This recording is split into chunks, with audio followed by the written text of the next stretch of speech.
Google, Amazon, Facebook, toutes ces grandes entreprises multinationales qui font de l'évasion fiscale et ne payent pas leur juste part d'impôts, on nous dit que ce serait enfin terminé. En tout cas, c'est la conclusion que tire Bruno Le Maire, notre ministre français de l'économie et des finances, à la suite de l'accord au G20, qui réunit les 20 plus grandes puissances mondiales, ce week-end, qui s'est mis d'accord sur un taux de taxation minimum des multinationales. Et Bruno Le Maire a dit en toute modestie que ce serait la plus grande révolution fiscale depuis un siècle. Bon, moi personnellement, ça me rappelle ce qu'avait dit déjà Nicolas Sarkozy, c'était en 2009 au G20 là aussi, et il nous avait dit que ce serait la fin des paradis fiscaux. Bon, la suite vous la connaissez, c'est LuxLeaks, Paradise Papers, Panama Papers, les plus grands scandales d'évasion fiscale qui se sont multipliés les uns après les autres. Et là, avec ce taux de taxation minimum qui a été fixé à 15%, je peux vous dire que l'évasion fiscale a encore de beaux jours devant elle et que c'est un nouveau coup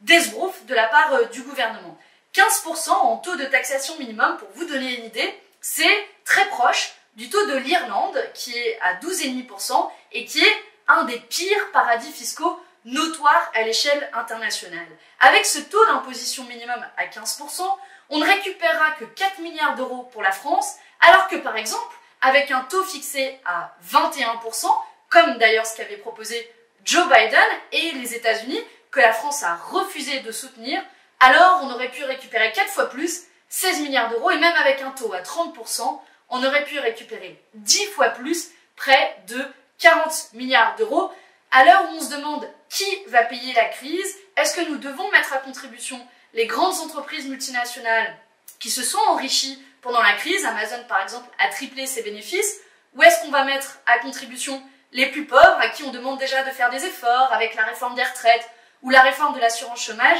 Manifestement, le gouvernement a déjà choisi son camp. C'est absolument pas de mener la bataille contre l'évasion fiscale des multinationales en choisissant un taux bas, plancher extrêmement faible et qui est beaucoup plus bas que ce qu'on a pratiqué dans l'histoire. La conséquence, elle est simple. Si on ne taxe plus ou pas suffisamment les grandes entreprises multinationales, alors c'est moins de recettes dans les caisses de l'État pour financer nos services publics et c'est aussi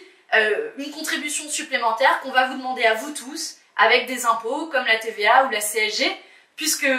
vous et moi, probablement, vous n'avez pas d'activité dans les paradis fiscaux, ou même notre bar ou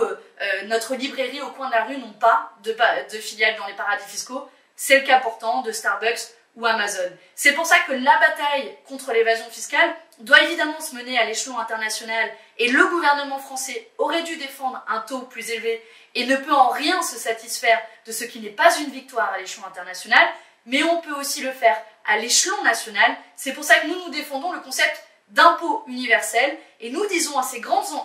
géants, à ces grandes entreprises multinationales, si vous utilisez les paradis fiscaux, alors nous collecterons la différence en France, et si ni l'Union européenne ni la communauté internationale n'est capable de prendre au sérieux la question de l'évasion fiscale, alors nous le ferons pour que la crise ne soit pas payée par les plus pauvres et les plus faibles, mais bien par ceux qui se sont enrichis depuis déjà trop d'années en se gavant dans les paradis fiscaux.